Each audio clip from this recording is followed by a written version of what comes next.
जी बेटे, कल तक हमने जो डिस्कशन की थी वो पहले 9 शॉर्ट क्वेश्चन किए थे। आज हमने इससे नेक्स्ट शॉर्ट क्वेश्चन करना है और वो क्वेश्चन है what is meant by precise and accurate measurement. तो प्रीसाइज और एक्यूरेट मेजरमेंट से क्या मुराद है, इसका एक तो रिकॉर्डेड लेक्चर आप लोगों को आज मैंने शेयर कर दिया था। होपफुली आप लोगों ने वो देख लिया होगा।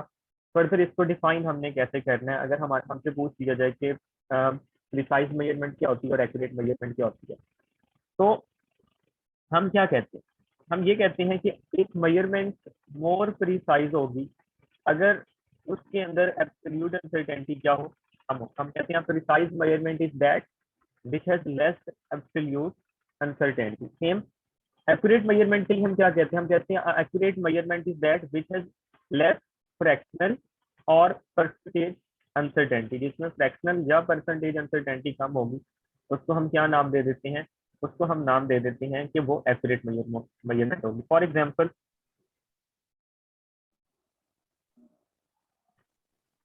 ये आज मॉर्निंग में लेक्चर था और हमने इसमें डिस्कस किया था प्रिसीजन और एक्यूरेसी। तो यहाँ से अगर मैं आपको समझाना चाहूँ तो प्रीसाइज मेजरमेंट क्या है, हमने ये कहा था precise measurement is one which is less absolute uncertain, ठीक है, जिसमें एब्सोल्यूट अनसर्टेनिटी कम होगी। इस चीज का मतलब ये हुआ कि हम कह सकते हैं जो प्रीसाइज मेजरमेंट है उसका एब्सोल्यूट अनसर्टेनिटी के साथ इनवर्स रिलेशन, जितनी एब्सोल्यूट अनसर्टेनिटी कम उतनी मेजरमेंट मोर प्रीसाइज होगी। फिर हमने ये कहा था यही एब्सोल्यूट अनसर्टेनिटी ये इक्वल होती है लीस्ट काउंट के और प्रिसीजन के। रिमाइंड कर लेते हैं इस चीज को कि हमने ये कहा था कि ये वाली जो चीज है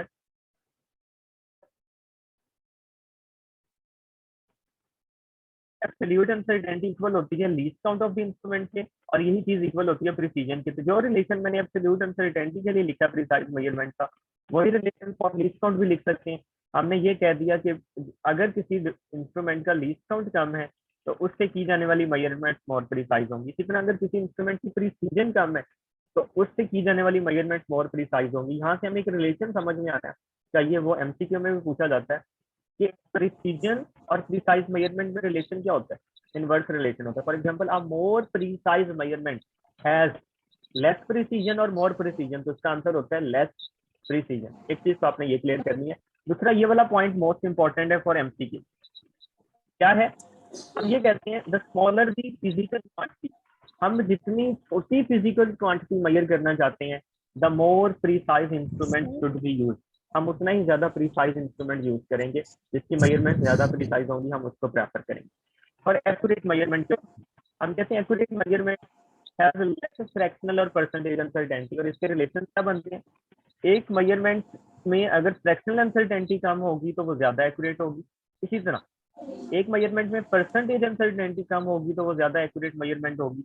सेम एक्यूरेट मेजरमेंट और एक्यूरेसी, इन दोनों में भी इनवर्स रिलेशन है कि एक्यूरेसी जितनी कम मेजरमेंट उतनी ज्यादा एक्यूरेट होगी। अब एक्यूरेसी के बारे में मॉर्निंग में मैंने लेक्चर में आपको बताया था, accuracy in actual measure of inaccuracy, accuracy in actual क्या बताती है, measure of inaccuracy. For example हमें स्टेटमेंट में क्या दिया जाता है, मुझे स्टेटमेंट में दिया जाता है एक मेजरमेंट 2% उसकी एक्यूरेसी है, एक्यूरेसी इसमें कितनी है 2%। अब 2% एक्यूरेसी का मतलब ये है कि इस इंस्ट्रूमेंट से मेजरमेंट में 2% एरर के चांस है, 98% इसकी जो मेजरमेंट होंगी वो एक्यूरेट होंगी। 1% एक्यूरेसी, एक्यूरेसी कम कर दी है, अब एक्यूरेट मेजरमेंट कितनी मुझे आंसर मिलेगा, 99% एक्यूरेट मेजरमेंट उससे मुझे मिलेंगी। तो यहाँ से समझने को मिला कि एक्यूरेसी इन एक्चुअल मुझे इनएक्यूरेसी का बताती है। तो ये वाली चीज आप लोगों ने यहाँ से याद रखिए। फिर फर्दर ये मैंने डिफरेंट रिलेशन इनके डिफरेंट इंस्टीट्यूशन के लिए कंपैरिजन में बनाए थे, तो आप लोगों को ये भी क्लियर होने चाहिए, ये आप लोगों ने मॉर्निंग का लेक्चर डिटेल में देख लें। अभी हम मूव करते हैं अपने नेक्स्ट क्वेश्चन की तरफ। काइंडली सर साउंड का वॉल्यूम थोड़ा सा इंक्रीज कर दें। बेटे एक मिनट,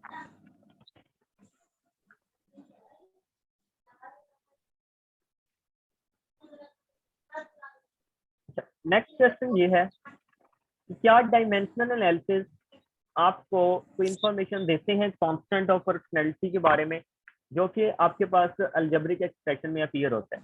तो इस चीज का आंसर ये है कि आपको कांस्टेंट के बारे में कभी भी डायमेंशनल एनालिसिस इंफॉर्मेशन नहीं देते। हम क्या कहते हैं No dimensional analysis does not give any information of the numerical value of constant of proportionality. मतलब हमें numerical values का कितना लोग आया है ना तो तेरा मुंह डोलू में से सही हमें numerical values के बारे में डायमेंशनल एनालिसिस में किसी किस्म की इंफॉर्मेशन नहीं देनी। मतलब अगर मैं ये कहूँ कि एक एक्सप्रेशन उसमें कोई एक कांस्टेंट आ रहा है और उसकी न्यूमेरिकल वैल्यू बताएं तो आप नहीं बता सकते, लेकिन हमें एक हेल्प जरूर मिलती है डायमेंशनल एनालिसिस। वो ये हेल्प मिलती है कि हम जो कांस्टेंट अपीयर हो रहा है उस अलजेब्रिक एक्सप्रेशन के अंदर, उस इक्वेशन के अंदर, उस एक्सप्रेशन के अंदर, उसके हम यूनिट्स को और उसकी डायमेंशन को हम ड्राइव कर सकते हैं। But we can use it to drive the units of proportionality of constant. अब फॉर एग्जांपल कल हमने units of the G determine किए थे बाय डायमेंशन एनालिसिस, वो थे न्यूटन मीटर स्क्वायर पर किलोग्राम स्क्वायर। सेम हमने कल डिराइव की थी डायमेंशंस ऑफ द जी। आप ये डायमेंशंस ऑफ द जी भी बता सकते हो, तो आप ये वाली चीजें बता सकते हो कि उसके यूनिट्स क्या है, डायमेंशन क्या है। लेकिन जी की वैल्यू क्या है ये मुझे कभी भी डायमेंशनल एनालिसिस की मदद से पता नहीं चल सकती। इसके लिए फिर हमें बाकायदा एक्सपेरिमेंट करने पड़ते हैं। ये एक्सपेरिमेंटल वैल्यू है और उसके बाद हम जी की वैल्यूज को फाइंड कर सकते हैं या कॉन्स्टेंट की वैल्यूज को फाइंड कर सकते हैं। नेक्स्ट क्वेश्चन ये है आपके पास, at the following message given in cases up to appropriate precision. आपको कुछ मैसेज दिए गए हैं और इन मैसेज के बारे में आपको ये कहा गया है कि इनको अप्रोप्रिएट प्रिसीजन तक ऐड करना है। अब एक ही रूल याद रखना है एडिशन और सब्सट्रैक्शन के अंदर। हमने देखना क्या होता है, हमने डेसिमल प्लेसेस को देखना है। फॉर एग्जांपल इसमें 2.189 किलोग्राम के अंदर 3 डेसिमल प्लेसेस, 0.089 में इशारिया के बाद 3 वैल्यूज हैं, मतलब 3 नंबर्स हैं, 3 डेसिमल प्लेसेस हैं। 11.8 में एक डेसिमल प्लेस है और 5.32 में 2 डेसिमल प्लेसेस है।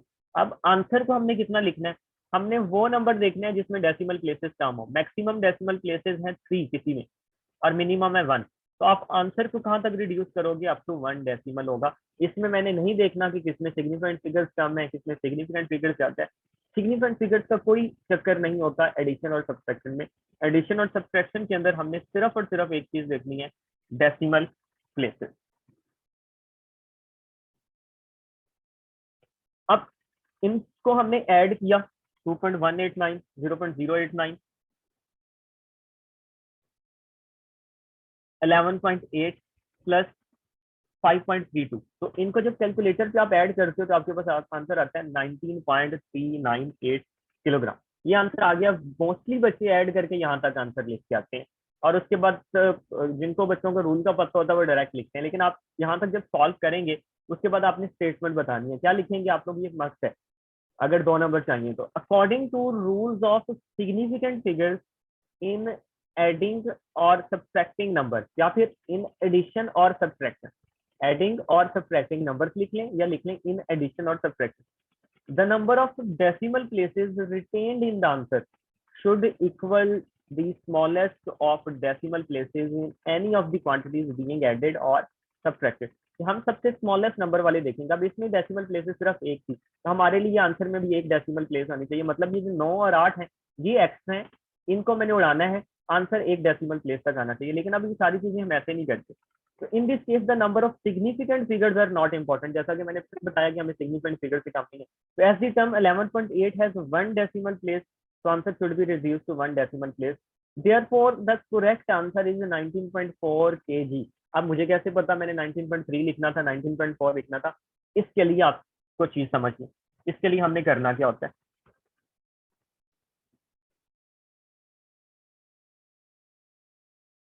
इसके लिए हम एक कंसेप्ट यूज करते हैं, इस कंसेप्ट को बोलते हैं राउंडिंग ऑफ का कंसेप्ट। कैसे, अब ये आपके पास टोटल नंबर है, 10 नंबर है, 0 होगा, 1 2 3 4 5 6 7 8 एंड 9, ये 10 नंबर है। 5 हमारा रेफरेंस पॉइंट है, बेंचमार्क है, ये सेंटर है। अच्छा, अब आपने किसी डिजिट को ड्रॉप करना है, ड्रॉप का मतलब है उसको आपने खत्म करना है, ठीक है, खत्म करना है। और वो नंबर अगर आपके पास 5 से छोटा होता है, लेस देन 5 होता है, तो आप उसको सच एज ड्रॉप कर दो, किसी किस्म की कोई चेंजिंग की जरूरत नहीं है। मतलब 0 आता है, 1 आता है, 2 आता है, 3 आता है, 4 है, आप उसको उड़ा दो। सेकंड केस ये होता है कि आपके पास नंबर 5 से बड़ा आता है, वो 6 हो सकता है, 7 हो सकता है, 8 हो सकता है, 9 हो सकता है। इन चारों में से अगर कोई नंबर आता है तो आप क्या करते हैं, अगर आप किसी भी डिजिट को ड्रॉप करना चाहते हैं, क्योंकि हमने उसके रूल्स को फॉलो करना है और हमने उसको डेसिमल प्लेसेस को कम करना है, तो इसके लिए आप लोग करते क्या हो, अगर वो नंबर 5 से बड़ा आ गया तो उसे प्रीवियस में +1 ऐड कर देना, ऐड +1 बिफोर ड्रॉपिंग कर। अच्छा, थर्ड केस, ये तीसरा केस इंपॉर्टेंट है, अगर 5 खुद आ जाता, देखिए 5 से छोटा था तो वैसे ड्रॉप कर दिया, 5 से बड़ा था तो उससे पीछे वाले में एक ऐड कर दिया, लेकिन अगर 5 खुद आ गया तो फिर क्या करना है, फिर आपने दो चीजें चेक करनी है।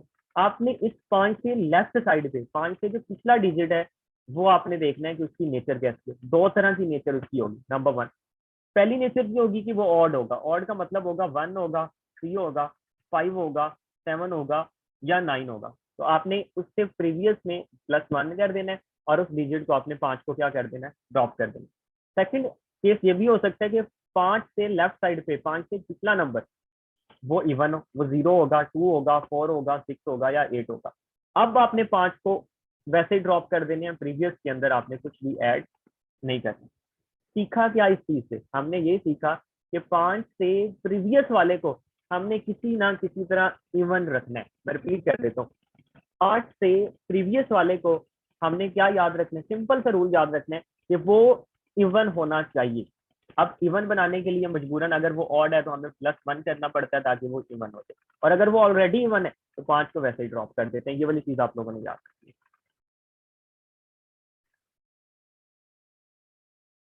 अब आते हैं, अब हमारे पास था 19.398। अब देखें 8 है और 8 है मुझे पता 5 से बड़ा, तो पिछले में एक ऐड कर दिया, क्या बन गया, 10 बन गया। 10 का 0 इधर ही रहेगा और एक इधर ऐड हो जाएगा तो वो बन जाएगा 19.40। फिर आएगा आपके पास, इसको अगर मैं लिख दूं ताकि आपके लिए क्लियर हो जाए, देखें जब इस 8 को ड्रॉप करना है, 8 को खत्म करेंगे तो इससे प्रीवियस में +1 ऐड होना है, ये बन जाएगा 19 पॉइंट। अब देखें 9 में एक ऐड होगा तो 9 में जब हम एक ऐड करते 9 + 1 करते तो वो बन जाता है 10। 10 का हम 0 लिखेंगे और ये जो 10 का ये वाला 1 है ये उससे प्रीवियस में ऐड हो जाएगा 3 में, तो ये क्या बन जाएगा 4। मतलब 8 को ड्रॉप करने की वजह से बन गया 19.40। अभी भी मेरा आंसर ठीक नहीं है, ये 0 < 5 है, इसको वैसे ड्रॉप कर देना है, तो अल्टीमेटली आपके पास जो आंसर फाइनल आ जाता है वो क्या आ जाता है, 19.4 आ जाता है। ये 3 स्टेप्स है, पहले 8 ड्रॉप किया, 8 ड्रॉप करने की वजह से प्रीवियस में एक ऐड हुआ तो वो 19.40 हो गया, फिर 0 भी 5 से छोटा था उसको ड्रॉप किया, अब हमने एक डेसिमल प्लेसेस तक आंसर लिया है, दैट इज 19.4 के जी। ये आपका एग्जैक्ट आंसर। आप चाहें तो इसको 3 स्टेप्स में भी राउंड ऑफ कर सकते हैं। मूव करते हैं नेक्स्ट क्वेश्चन की तरफ। वो कहता है suggest the methods of reducing the uncertainty in the timing experiment. Timing experiment में अनसर्टेनिटी को रिड्यूस करना है तो आप कैसे कर सकते हैं। सबसे पहले फार्मूला पता होना चाहिए अनसर्टेनिटी इन टाइमिंग एक्सपेरिमेंट का। टाइमिंग एक्सपेरिमेंट्स आपके पास कोई भी हो उनके अंदर अनसर्टेनिटी फाइंड करने का फार्मूला ये होता है, uncertainty in timing experiment is equal to least count over n का मतलब होता है number of swings, number of vibration.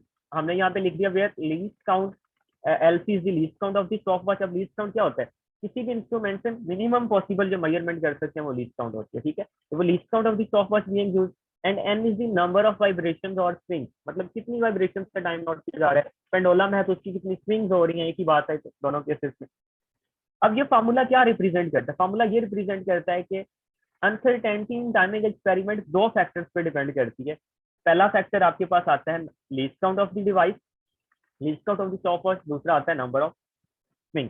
और ये मुझे पता चल रहा है कि uncertainty in timing experiment is directly related to least count. Uncertainty timing experiment में लीस्ट काउंट के साथ इसका जो रिलेशन आता है वो क्या आ रहा है, डायरेक्ट आ रहा है। मतलब जितना लीस्ट काउंट कम होगा अनसर्टेनिटी उतनी कम होगी। और अगर मैं लीस्ट काउंट को अगर मैं इधर लीस्ट काउंट को बढ़ाता हूँ तो अनसर्टेनिटी भी क्या हो जाएगी, इंक्रीज। डायरेक्ट रिलेशन का ये मतलब है। और वाइब्रेशन के साथ इसका जो रिलेशन बनता है अनसर्टेनिटी का,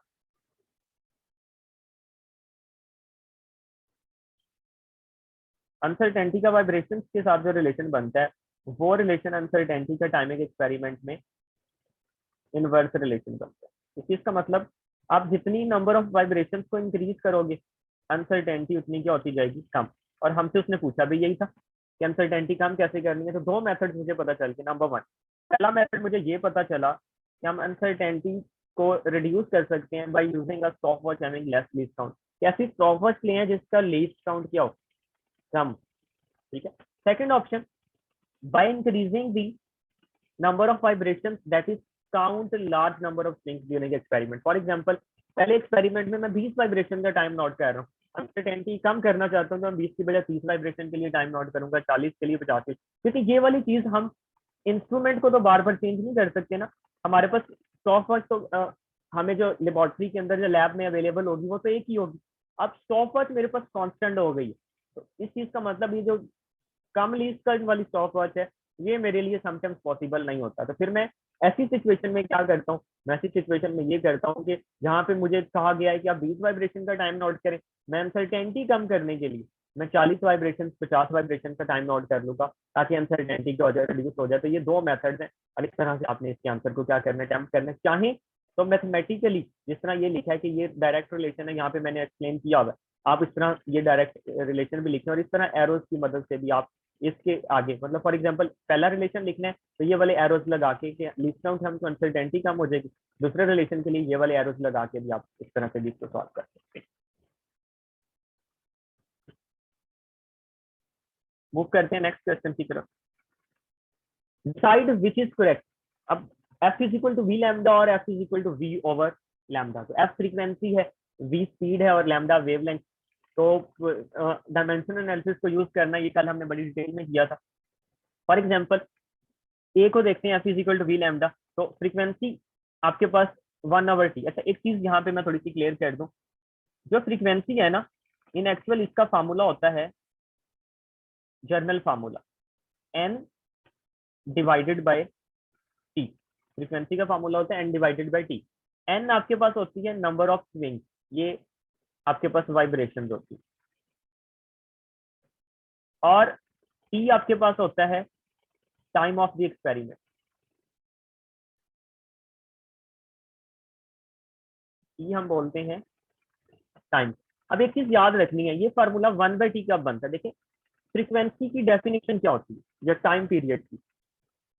टाइम हम देखते हैं एक वाइब्रेशन कंप्लीट करने के लिए जो रिक्वायर्ड टाइम होता है। इस चीज का मतलब अगर नंबर ऑफ वाइब्रेशन 1 हो जाए, नंबर ऑफ वाइब्रेशन क्या हो जाए 1, तो इसके लिए रिक्वायर्ड टाइम को हम जर्नल टाइम नहीं कहते, बल्कि इसके लिए रिक्वायर्ड टाइम को हम कैपिटल टी कहते हैं, टाइम पीरियड।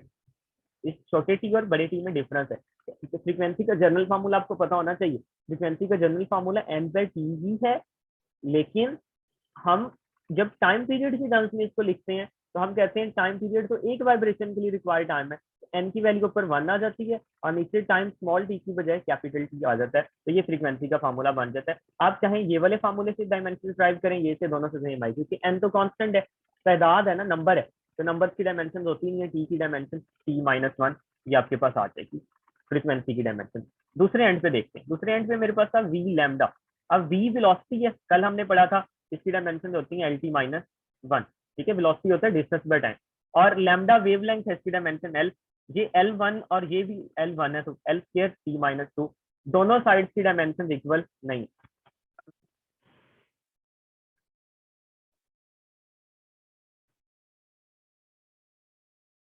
हमें पता चला कि बोथ साइड्स की डायमेंशन सेम नहीं है। ऐसी dimension of both sides of equation और not same, so equation is dimensionally inconsistent और इनकरेक्ट। अच्छा सेकंड रिलेशन देख लेते हैं। इसमें फ्रीक्वेंसी वाला तो यही आ गया, v बाय लैम्डा, v की डायमेंशन आपके पास क्या आ गई LT-1 और नीचे लैम्डा की, तो ये लेंथ वाली डायमेंशन इससे कैंसिल हो जाएगी, बाकी रह जाएगी T-1। हमें पता चला दोनों तरफ की डायमेंशन सेम है, तो इक्वेशन क्या है, करेक्ट है। इसका मतलब जो सेकंड इक्वेशन हमें दी गई है that is correct. 15, okay, the three students measured the length of a needle with a scale on which minimum division is 1 millimetre. इस चीज को देखते हैं, वो कहता है मिनिमम डिवीजन आपके पास कितनी आ रही है, 1 मिलीमीटर। 1 मिलीमीटर का मतलब क्या है, 1 और मिली रिप्रेजेंट करता है किस चीज को, 10 रेज की पावर -3 मिली की प्रीफिक्स लिख ली, ये होता है। इस चीज को अगर मैं ऐसे लिख लूं, मैं इसको ऐसे भी तो लिख सकता हूँ 1 डिवाइडेड बाई 10 रेज की पावर 3। ठीक है। प्रीफिक्सेस में अगर आप लोगों ने ऑनलाइन लेक्चर लिया था रिकॉर्डेड, तो उसमें मैंने बताया था कि सब मल्टीपल होते हैं जिनकी वैल्यूज नेगेटिव होती है। नेगेटिव वैल्यूज वालों को क्या बोलते थे हम,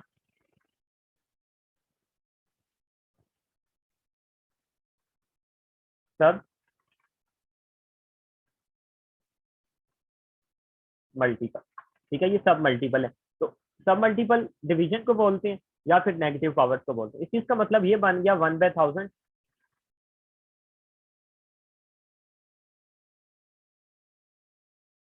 तो जब हम 1/1000 करते हैं तो ये आपके पास क्या बन जाता है, इसको देखें जरा आप।